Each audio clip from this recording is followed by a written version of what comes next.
Assalamualaikum warahmatullahi wabarakatuh. Perkenalkan, nama saya Nurfda Sartika, BP 2110941010 dari kelas Hidrologi Lingkungan C, Departemen Teknik Lingkungan Fakultas Teknik Universitas Andalas. Baiklah, di sini saya akan menjelaskan tentang pembahasan tugas kasus Hidrologi Lingkungan C. Untuk yang pertama, itu disajikan tabel data aliran dan ketinggian muka air di Sungai Limomanis, di mana dapat kita lihat pada tabel ini terdapat beberapa 27 data untuk debit dan ketinggian muka air. Nah, sebelum itu kita plotkan terlebih dahulu untuk di X itu plot dari debitnya dan ya Y itu plot dari waktunya. Selanjutnya itu kita cari untuk H0. Untuk mencari H0, terlebih dahulu kita cari nilai H2, di mana untuk nilai H1 dan H3-nya kita asumsikan kita bebas dipilih dari data yang telah ada dengan syarat H1 lebih kecil daripada H3. Yang pertama, untuk H1, saya ambil dari data yang kedua dengan ketinggian 0,22 dan debitnya 0,86. Dan untuk H3 itu saya ambil dari data yang ketiga dengan ketinggian 0,32 dan debit 1,45. Selanjutnya, untuk mencari nilai H2, rumus dari H2 sendiri itu dapat dilihat. Kita cari untuk nilai Q2 terlebih dahulu. Q2 sama dengan Q1 dikali Q3 pangkat 0,5. Q2 sama dengan 1,12. Nah, untuk mencari H2-nya, kita pakai rumus seperti ini. H2 dikurang H1 dibagi H3 dikurang H1 sama dengan Q2 dikurang Q1 per Q3 dikurang Q1. Itu didapatkan nilai H2-nya sama dengan 0,26. Setelah didapatkan nilai H2, maka selanjutnya kita cari untuk nilai H0 sebagai berikut. H0 sama dengan H1 dikali H3 dikurang H2 kuadrat per H1 ditambah H3 dikurang 2H2. Didapatkan nilai H0 itu sebesar 0,1095. Setelah didapatkan nilai H0 0,1095, itu kita masukkan ke dalam tabel sebagai berikut. Itu H0 sama dengan A, 0,1095. Nah, untuk nilai G dikurang A, yaitu tinggi muka air dikurang nilai A, itu sama dengan seperti yang di dalam tabel. Selanjutnya kita cari untuk nilai log Q dan nilai dari log G dikurang A. Setelah didapatkan seperti pada tabel, itu maka dapat kita buatkan grafiknya, yaitu seperti pada grafik di sini, di mana untuk nilai X itu adalah log Q dan nilai Y itu adalah log G dikurang A. Selanjutnya, untuk menjawab pertanyaan nomor 4 dan 5, maka kita harus mencari nilai K dan N dalam persamaan rating curve. Selanjutnya, nah, di sini untuk persamaan rating curve sendiri, Q sama dengan K dikali G dikurang A pangkat N. Nah, untuk harga konstanta K dan N ini kita belum tahu, maka dapat dihitung dengan rumus sigma Y dikurang M dikali log K dikurang N dikali sigma X sama dengan 0. Dan rumus sigma X dikali Y dikurang sigma X dikali log K dikurang N dikali sigma X kuadrat sama dengan 0. Nah, di sini untuk sigma Y itu sendiri diambil dari jumlah log Q dan sigma X itu dari jumlah log G dikurang A. Selanjutnya kita masukkan ke dalam rumus yang pertama, yaitu sigma Y dikurang M dikali log K dikurang N dikali sigma X sama dengan 0. Di mana untuk nilai dari sigma Y itu 1,6729 dan nilai dari sigma X itu min 23,9349. Maka untuk persamaan pertama yaitu min 27X. Di sini kita misalkan log K itu sebagai X dan nilai N itu sebagai Y.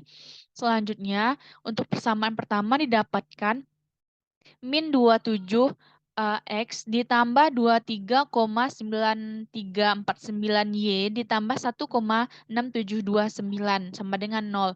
Dan untuk persamaan yang kedua kita pakai rumus sigma XY dikurang sigma X dikali log K dikurang N dikali sigma X kuadrat sama dengan 0.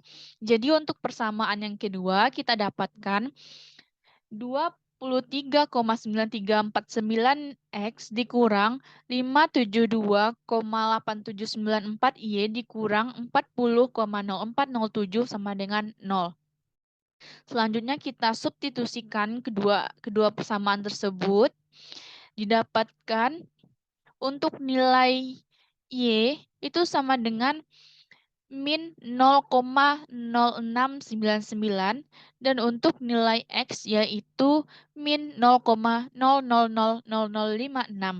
Nah, tadi kan nilai K sama dengan X, maka untuk nilai tadi nilai log K itu sama dengan X, maka nilai K-nya sama dengan 0,99 dan nilai N itu sama dengan Y, itu nilai N jadi sama dengan min 0,0699.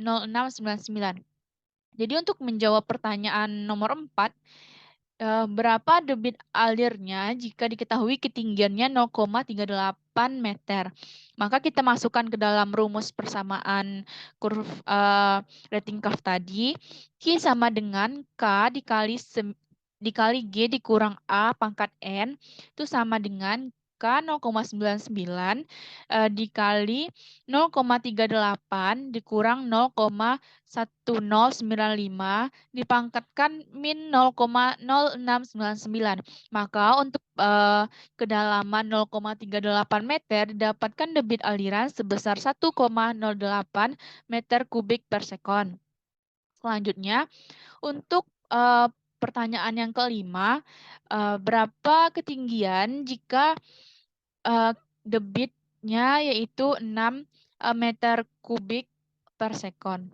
Maka kita pakai rumus persamaan rating curve tadi, Q sama dengan K dikali G dikurang A pangkat N, itu sama dengan 6 sama dengan 0,99 dikali G dikurang 0,1095 dipangkatkan min 0,0699. Maka di sini kita dapatkan untuk nilai G-nya yaitu 0,1095. Selanjutnya, untuk hidrograf. Nah, di sini telah disajikan data waktu dan debit. Setelah disajikan data waktu dan debit ini, maka kita plotkan ke dalam grafik di mana untuk di garis Y-nya, di garis X itu adalah waktunya dan di garis Y itu adalah debit alirnya. Di mana didapatkan kurva seperti berikut. Kurva lengkung seperti ini. Nah, selanjutnya untuk mencari base flow. Base flow ini adalah perbandingan dari kurvanya naik sampai kurvanya turun. Nah, di sini kita dapatkan base flow-nya yang garis seperti ini. Garis lurus. Nah, untuk nilai base flow-nya itu sama semuanya, itu sama dengan 1. Karena yang saya dapatkan itu sama, maka base flow-nya semua sama dengan 1.